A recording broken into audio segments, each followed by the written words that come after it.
Listeners, all the way from Las Vegas, we have Justin Freishtat coming to talk about raising private capital, running multi-million-dollar businesses all at the same time. We're going to be talking about some great organic and some smart investing in the social media world and how to build, once again, multi-million-dollar businesses through such simple platforms that are not as complicated as you may think.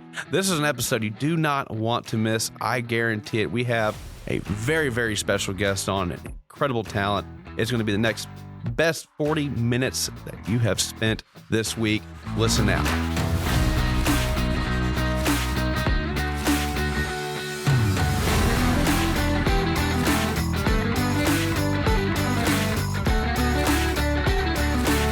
And we are back, episode 17 of the Market Shakers podcast, season 2.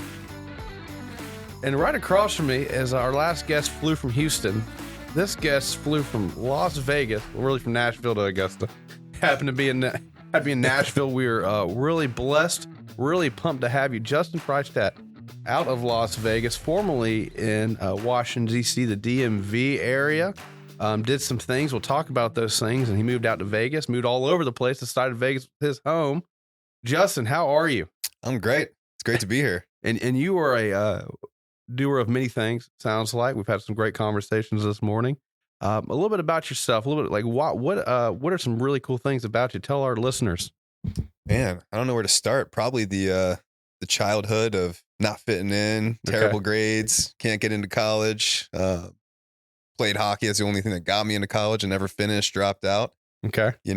And I think when you go through that, you kind of feel inadequate to society and that life's not going to work out until you find your path and realize that, there's more than one way to live this thing. So yeah, that was the early days. Found direct sales, door to door. Did that for a decade. Which is wild. Yeah. You're 22, 23, 24 at the time? Yeah, I was probably like 22. 22, when I first got started in that. Are we talking like rainbow vacuums or what do we similar? Sell? Yeah, similar. I mean, I've sold cutlery, cookware, water systems, grills, mattresses. Did I say water systems? Freezers, food, all kinds of stuff. What water systems? What do you mean? You had a little bit of an inflection there. What are the water systems? Yeah, like a whole house water systems. Okay. So, like the filtration. Yeah, exactly. Are those legitimate? Is that a legitimate product? Yeah, I'm very passionate about water. Okay. Yeah. Okay. And if anybody wants to, know about your water, just go to the Environmental Working Group website. You can plug in your zip code. It'll tell you all the things that are going to kill you that's in your water. So. Okay. Well, we're gonna have a link in the description for that. Put that down. I need that for later for myself too. Okay. So and like you're a doer of many things. And so, what are some of our big projects we're working on now? Yeah, big projects now are real estate. We've got a private equity fund that we just launched. We're doing a project in Chattanooga in Tennessee. It's called The Bend. Massive $4 billion development. Yeah, it's the whole waterfront there. So yeah, we're raising $60 million for that one. Okay. And that's going to be a debt structure with a bonus on the end. So that way people can get cash flow on the way to an exit. So I think that's kind of my favorite thing about the space is structuring deals in a way that is really advantageous for investors because everybody's got deals, We don't do this for free. Right. But you've got to get it to where the way you debt structure. So it's got to make sense, the carrying costs and everything on the way to the final product, right? You've got to give people access to these deals and make it make sense and make it accessible, right? Is that what I'm hearing? Yeah, I mean if you look at a traditional syndication, you may get cash flow immediately, you might not, but you're really waiting for an equity multiple at an exit. Okay. So if you do it in a debt fund structure, it's just a fixed interest rate payment to the investor. It's predictable. So if someone says, hey, I know I want this certain amount of income, we're going to pay you 12%, 1% a month, It's very predictable. Whereas if you go into these other deals, it's like, well, we're going to rehab the units. And then as the rents go up, then the cash flow increases. It's just not predictable. So that's for someone who doesn't necessarily need cash flow, but typically in that model, you're going to get a higher internal rate of return on the back end. Okay. And it's really interesting. And I think every Augusta local who just heard what you said, their ears should be perking up right now. Because my ears are perked up. We have this river. Okay. going right through and divides Augusta, Georgia with North Augusta, South Carolina.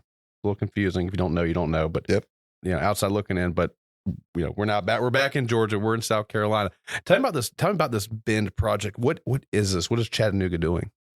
So it's going to be their luxury waterfront community. Okay. So I mean, multifamily, mixed use. Some of the big builders, like Toll Brothers, are going to be in there building homes. So it's going to be their gigantic downtown. I believe it's a 150-acre project. Wow. Yeah. Do you know anything about like the acquisition of the land, like that went behind this project? Was it all city owned at one point? And I think. Well, was it big I'm not farmland or something? sure on that. We're diving into the details of that now, but I know there's a lot of TIF financing. Okay. Which is tax incremental. Where basically the state's gonna, rebate taxes on the back end, and it's also an opportunity zone, which means if you hold the deal for 10 years or more, it's tax free. Okay. And by holding the deal, like the initial investment group or developer? Right. So for us, we raise money into a fund structure and then we deploy it into that deal. Okay. Right. So if we hold it for 10 years, then it becomes tax free. Okay. So what's very interesting is this project. So we've got a mini version of that. It's not quite 150 acres. It's close. We have Hammond's Ferry down the South Carolina side. And it's got a couple restaurants. There's a little boat dock, but a bunch of houses. It's mostly residential. The baseball stadium, we saw that Green Jacket Stadium. Yep. However, on the Augusta, Georgia side, we had this big levee, and they did a river walk, like a big green space sort of thing. It's had its issues, but there's always been an outcry, like a lack of commercial space, shopping, restaurants with scenic views. Yep.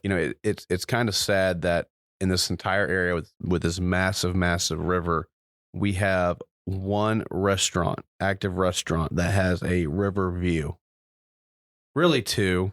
There's like a bar up top, like a rooftop bar thing, but that's really it.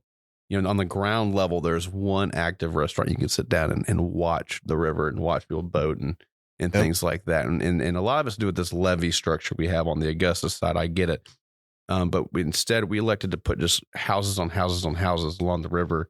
The scariest houses you've ever seen, by the way. These things are like on these giant wooden piers. I'll point them out to you. Yeah. Off camera, you can pay me to live on one of these things. Live in one of these houses. It just looks scary. But, how do you think like this project may have come to be? How did you get the city to really grasp onto? 'Cause it's huge. It really is a huge need here. And we've got some spots along the river that it could work again on a grander scale. Yeah. I mean, I think it's anytime you're trying to do something of that magnitude, you're going to need political influence, the developers, you're going to really paint a vision. Mm-hmm. You have to get, politics involved, rezoning. It's a long process. So a project like this, some of these things could take 10, 20 years. Was that fully, develop out? Was this project, how long has this project been in the works, and what's like, they have an estimated completion date on this? Probably do. I got to look in all the decks and everything. There's so much information, but that's yeah. I mean, but I think that's kind of You're the capital guy. Yeah, that's kind of a good point. It's like I don't necessarily know all that stuff. My partner Scott Boroff he's the one that does all the due diligence on the deals. He raised $1 billion on Wall Street as an investment banker before even going out, being a founder by himself. So that's kind of my strategy at this point. My first couple funds I did with some partners that are amazing guys, and we were all pretty new to the space. And now looking at doing bigger things, it's like it's much better if I attach myself to someone with a 20-year track record that's done much bigger things than I have. I can learn a lot, but also just add the same value of what I'm great at, and we can do a lot more. Okay. Yeah. So that's the development arm. That's the capital arm you have. You also have some social media branding, building. We've talked about that a little bit, and I'll tell you this: the strategies that we've kind of discussed over coffee this morning are probably the most legitimate sounding strategies that I have seen and heard been approached with at all. Yeah. What you're doing makes a lot of sense. At least it resonates with me specifically. Yep. And you've taken this and you've built a lot of these brands. Who's some of your favorite clients? Or are you allowed to say? I don't know if you're allowed to well, a say. lot of them we can't. Yeah. I mean, that's the thing that's so interesting about the dynamic. Right. I don't mind telling everybody that I put money behind my brand. Mm-hmm.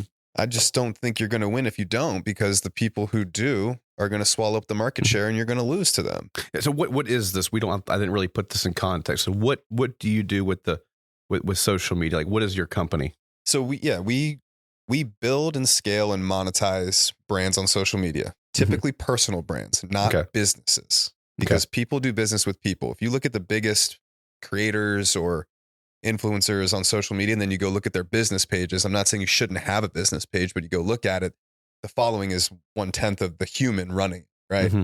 Look at like a Bradley, millions of followers, Lightspeed BT. It's like no one follows that, right? No one's following businesses. So you've got to be the biggest brands are people who want to be the brand. Okay. Right? People do business with people. So that's kind of what we were talking about this morning, is every theme of what we do is not taking an easy way out and just spending a ton of money on ads. Mm-hmm. If I can actually get into DMs and be social with the brand and talk to people, it costs a whole lot less and the conversion rates are a ton higher because you're actually using the platform for what it was meant to be used for, which is being social. A social network, social media. Okay. And everyone's getting away from that. We like to do the media part. We want to create the content and just hope it works. Right. And creating content is just spamming the platform. It's saying, hey, look at me, look at me. You're not being social. Okay. And yet, you remember we talked about, so you have this whole ecosystem, this whole process of where you're able to identify your potential clients, that you're identifying people who you think will want to do business with you, and you're nurturing, you're building the relationship. Yep. You yourself, you reach out, you have some systems behind it that kind of get you in the door, but you're also nurturing this. But you say you're spending, an hour or two a day that, breaks through that barrier and connects with specific people that you're targeting. Yep. Okay. And what kind of results have you seen from this? So I think that's what's different about us is we did this with our brands and learned everything that works before we went out and did it for other people. Okay. My first year raising capital, never spent $1 on ads, and I raised over $10 million through these methods with my Instagram organically. So, duplicating that for somebody else, I think that's just the number one thing you should ask, because the number one objection I get when I talk to people is, oh no, I've tried all the marketing companies. It never works. Right. It's like, yeah, but like, did you ask them, like, what have you produced for yourself doing it before doing it for other people? And that's the big ticket item, right? All these sales and sales companies and the people that reach out and, oh, you should join my company because we're going to do this for your business. It's like, how much money have you made from doing this? Yeah. Right? And they give you a big contract, big terms, all this stuff. And we're like, our retention's so good. Our methods work so well. We take all the friction out of the process. So I'll go month to month with you. I won't make you sign a contract. You can cancel anytime. I mean, there's no risk to trying us. Yeah. I love it. And you showed me some of these systems, like kind of like I said this morning, and it's pretty impressive. It's really impressive. And I really have not seen a company, do it in the way you're doing it. We get the DMs, we get the hey, we want to help you build your brand. Hey, here's like everything you're doing wrong with your YouTube page. Yeah. And, oh my gosh, it never ends. But something like the reason you're here today, I mean, like it hooked me. I was like, this is interesting. This feels legitimate, right? Way more legitimate than anything else I've ever seen out there. So kudos. Thanks. Kudos. That's just really cool. But you're from Vegas, so you're not from Vegas, but you settled on Vegas. Yep. Right. You wanted to get out of Virginia, the DMV. It's called the DMV area. Is that Delaware, Maryland, DC, Maryland, Virginia? DC, okay. It's just a cesspool of just, you don't want to be there. Traffic. Yeah. 2-hour-long commutes. Awful. Yeah. We've got clients, and so this is really funny. I took you around where the National is, and so a cool thing about Augusta is we enjoy the infrastructure that is built around that golf tournament all year. Yep. We only have that infrastructure really, utilized or to its maximum potential during matches week. So what's really cool is if you live anywhere near the expressway or I-20, you can realistically be anywhere in Augusta in less than 30 minutes. The CSRA. Yeah. I'm talking a big circle. 30 minutes, you can be there. Most places in 15. Really cool. And that's not the case in DC, Maryland, Virginia area. But that was one of the big selling points of Vegas for me is, you've got the best restaurants, the best entertainment in the world. And it's also the convention capital of the country. So all the networking comes to you. But because it's a small city, I can be in my house in the mountains facing the wilderness 20 minutes from all the action if I want it. That's the best of both worlds in one place. So you live out looking into the city.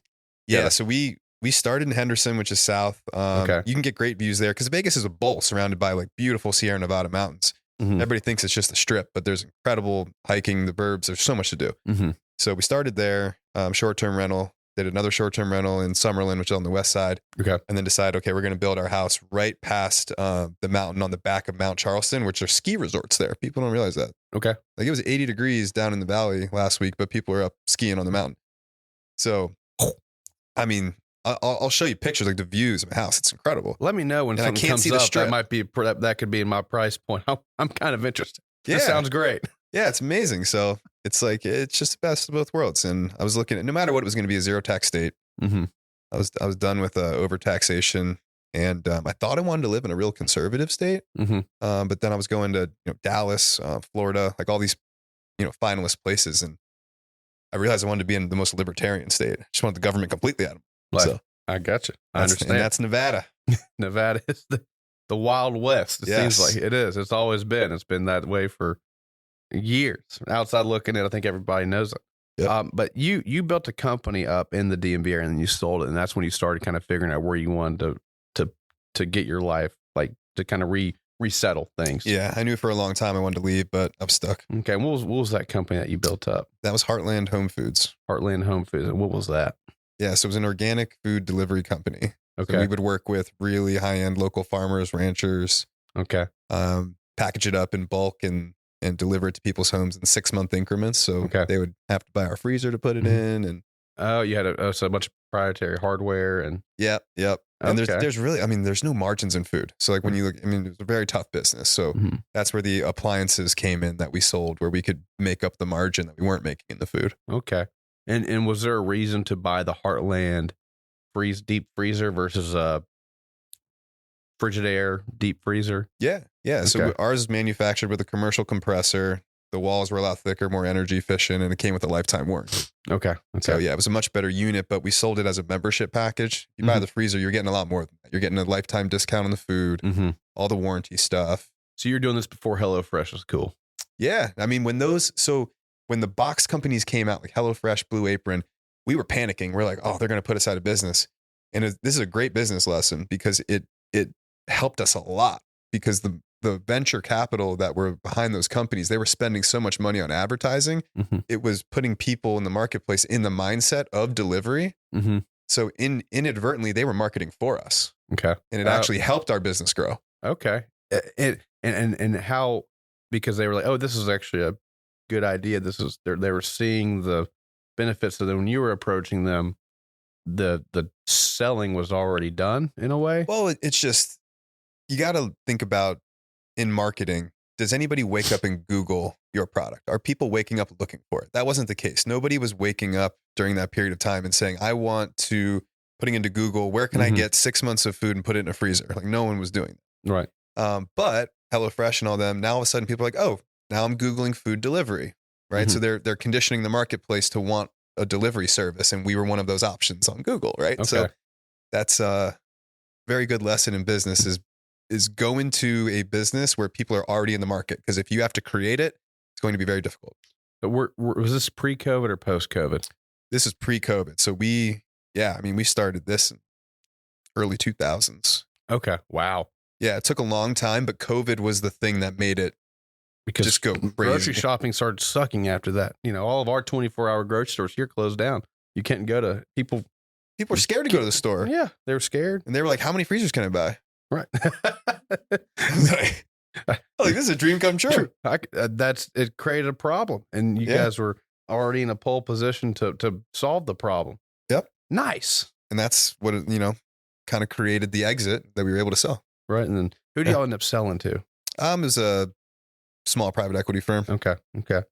And was that your intro to the private equity sphere, or like what? How did you get your start in private equity? Yeah. So while we were building that business, I mean, I was always so interested in the investment world, the capital world. I spent almost all my time reading books and podcasts and, watching CNBC all day, just tracking markets, learning everything. And I started to deploy capital into real estate syndications as a limited partner. So I was already investing in the private placement world, learning it from the limited partner side. And I knew that the next thing that I wanted to do was to get on the GP side of that world. Okay. Yeah. GP, what's that stand? So general partner. General partner. Okay. In private placements, you've got limited partners and general partners. So the general partners are the people who are organizing the deal. They're the operators of the deal. They're bringing capital to the deal. And then the limited partners are people that want to invest in it, but don't have an active role in the investment. Like, here's your money. Call me when it's time to get my money back. Yeah. Okay. Yeah. Okay. And it's important, by the way, if you're a limited partner, to understand what your role is and what it isn't. Because if you act as a GP, I can sue you. Really? Yeah. Okay. So if I give you money, then I start bringing stuff to the table, potentially it could interfere with things. It's just a etiquette type thing. Like if you're a limited partner and you give money to a general partner, you're saying, hey, I trust you to handle everything this project. And then if you try to have an active role in it, you're breaching your limited partner agreement. I gotcha. Yeah. And what kind of, I'm sure I'm sure this is it depends question, right? But yeah, is it every time a limited partner starts to try to practice being a general partner, is it always going to be I need to sue you sort of deal, right? No, that was more of a joke. No, it's more annoying than anything. Okay. But I think that's what you learn when you start raising money or just in business in general, is that you don't have to do business with everyone. I think you should be really picky. Okay. One of the rules we have at Healthcare Integrated Technologies, the company I'm on the board of, is that we just don't work with assholes, Right. So, if it's difficult in the beginning, if the relationship doesn't feel right, if you got a bad gut feeling, like just don't go into it. You don't need everybody's money. You don't need to do business with everyone. I think if it's not fun, like building something with someone, I'm just not interested. Now, do you find using these social media platforms, are you finding a lot of your access to this venture capital, or has social media given you greater access to finding these partners, whether it's limited or general? Is that where you're doing most of your, I guess, prospecting is maybe the best word? It's been everything. Everything. It's what opened up the world, because you got to have a lot of blind faith to reach high levels of success. Like there's no silver bullet. There's no blueprint to any of this. But taking little actions, right? Like spending the money to go to an investor event. It might be $5,000 for the weekend and it's at a house and whatever, and it's a tight group. You don't know what's going to happen. Like most people say, well, if I spend $5,000, what do I get out of it? It's like, I don't know. Right. So it's not the point. You spend it, you go, you network. If you can buy a speaking spot, like those are things I was doing in the beginning. Nobody knew who I was. I was brand new. I would pay to speak, and then I would meet the other speakers and then say, oh, I have this event. You can speak at that. Or I got this podcast. I got this show. And through a cascading of just relationships is how I raised that first 10 million. But none of those people would have shared the platform with me if I didn't build my brand first, right? Like if somebody's spent millions of dollars building their brand and they've got 100,000, monthly listeners on their show, they're not bringing you on if you got 2,000 followers. I'm not paying the $200 plane ticket to get you down here, unless I went and I said, oh gosh, this guy is cool. Yeah, he's doing big things. We've got to get him down here. Yeah, perfect example, right? And it's I think you messaged me and I was like, yeah, we're gonna do it in Augusta and we're gonna have our shirts off drinking Miller Lite. That's why I do my podcast. I was like, I like this guy. It's something to do with Miller Lite. And that's exactly what you said. It was. It's actually been tough. So I've been I'm the parade chairman of St. Patrick's Day here. Oh my gosh, whole lot of fun. So cool to honor. But we had our first child in February 5th. Congrats. And every single thing with having, do you have kids? Nope. No kids. Okay.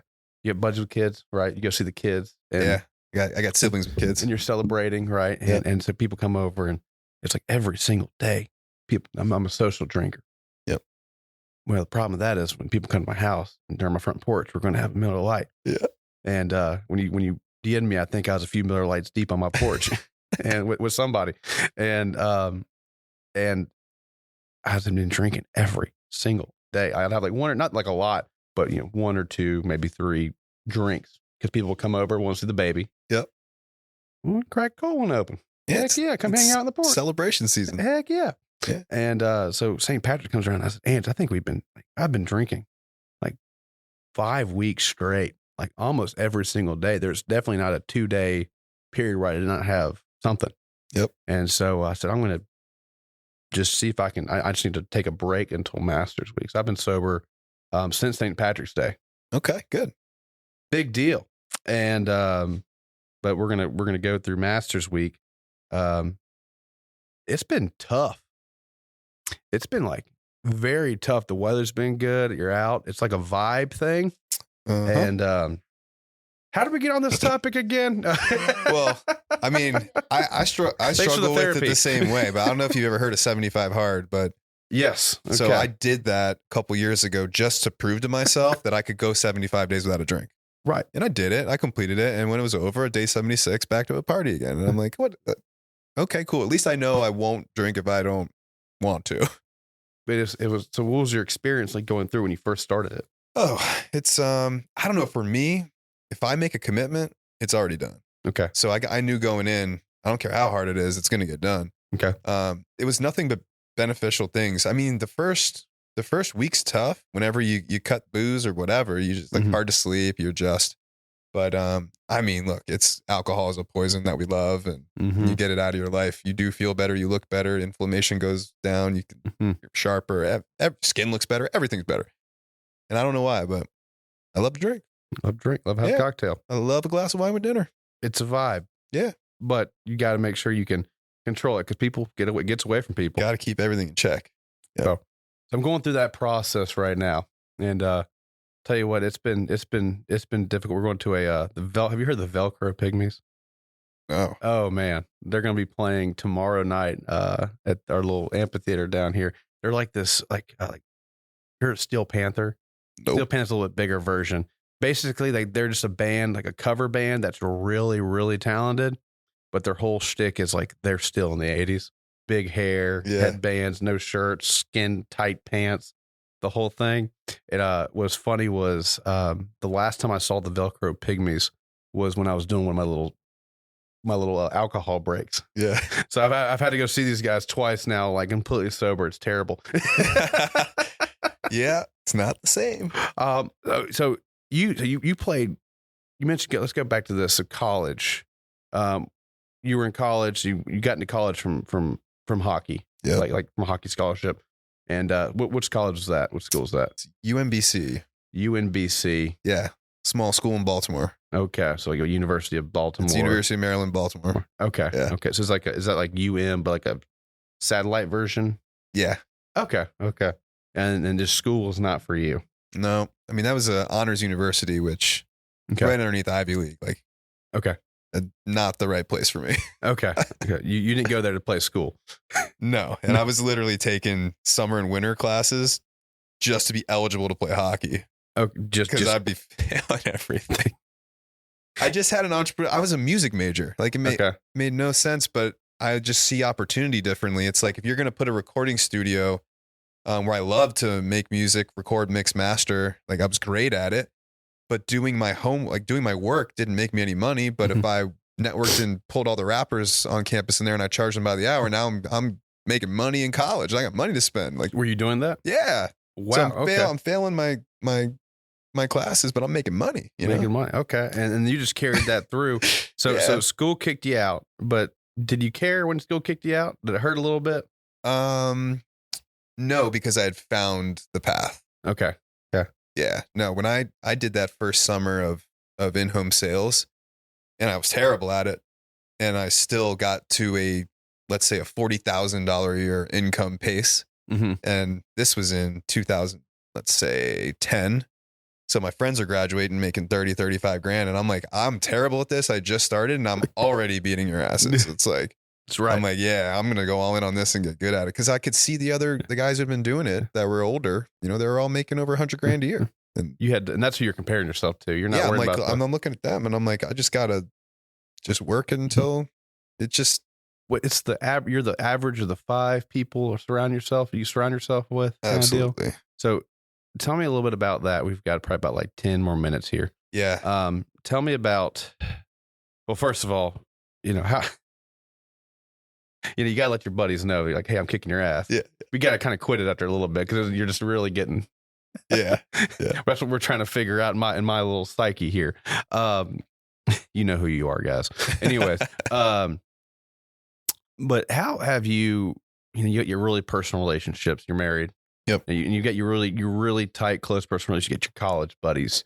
You've got like your core group of friends, and they're the ones you go on the golf trips with and stuff like that. So how have you had to balance that with like also your circle of people that your average of 5? Like it's how I'm getting at here is like how do you balance that? It's a great question because I don't have that.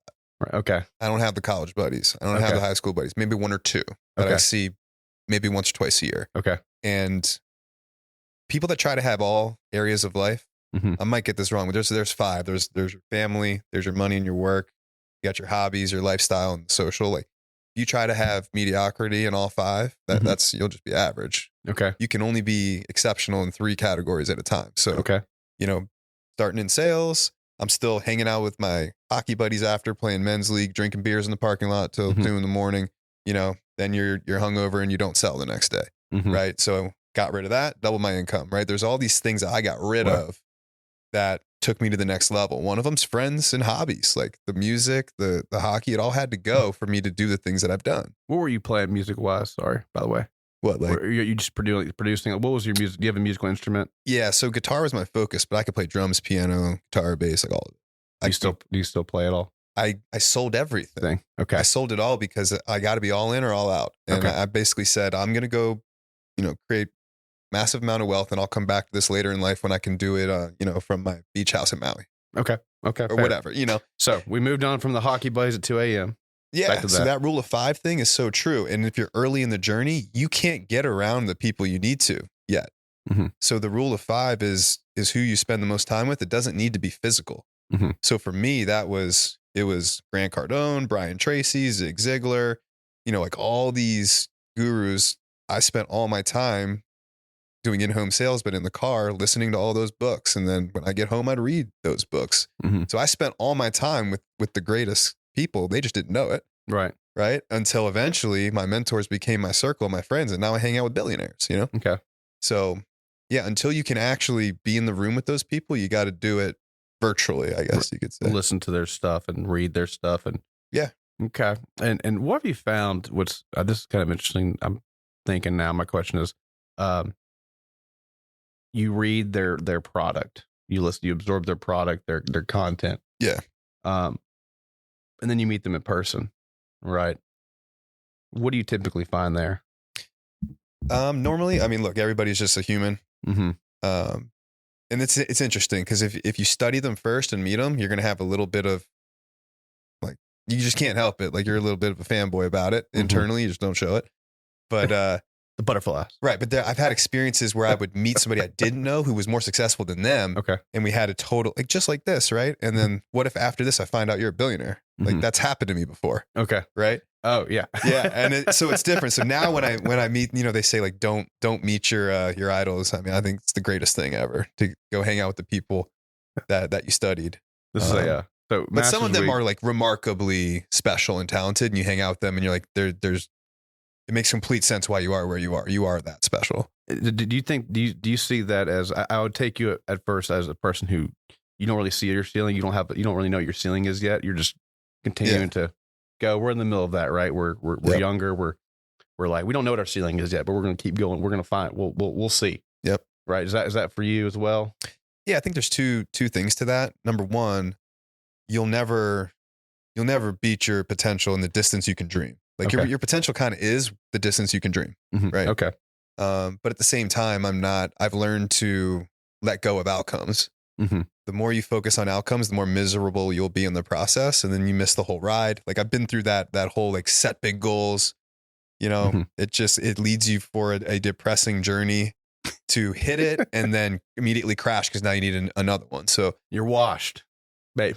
Yeah, and then it's like, and you miss the whole ride. So I've kind of reframed it. So the only thing I worry about is my next 24 hours. That's it. Okay. And still have big dreams, big goals, but understand that I can't make a 5-year goal happen today. I can make my next 24 hours of execution happen that will eventually compound to that. Or Okay. maybe it won't. You can't control it. Where are you at with like your just ecosystem of people? Tell me, like, all these people in my room here, everybody here is here because I'm like, all right, we've got to keep, you're one person, you are human. Yep. Okay. So what does like your ecosystem look like right now? It's very interesting. I'm involved in several companies, right? So let's take Healthcare Integrated Technologies. By the way, stock ticker HITC. Go buy it. We're startup. Happy Grace, get on it. Yeah, we're a startup AI SaaS company. I mean, we're publicly traded. We've got an incredible management team, an incredible product, and revenue's starting to go. And it's we want to ring the bell in the New York Stock Exchange by the end of the year. Like that's a team of incredible people, really robust. How do you ring the bell? What do you have to do to do that? So right now we're traded on the over-the-counter market. It's called the pink sheets. So you just got to check all these boxes to uplist onto the New York Stock Exchange. Okay. So you got to have 400 public shareholders where we got that box checked. You got to have, I think it's for a certain amount of years of burn rate on your balance sheet. That's the only reason why we just did a capital raise. The company has no debt. The founder and CEO, Scott Boroff, he funded the whole R&D development for the first 4 years. So we just did capital raise and we've got a little over 10 million we just put on the balance sheet.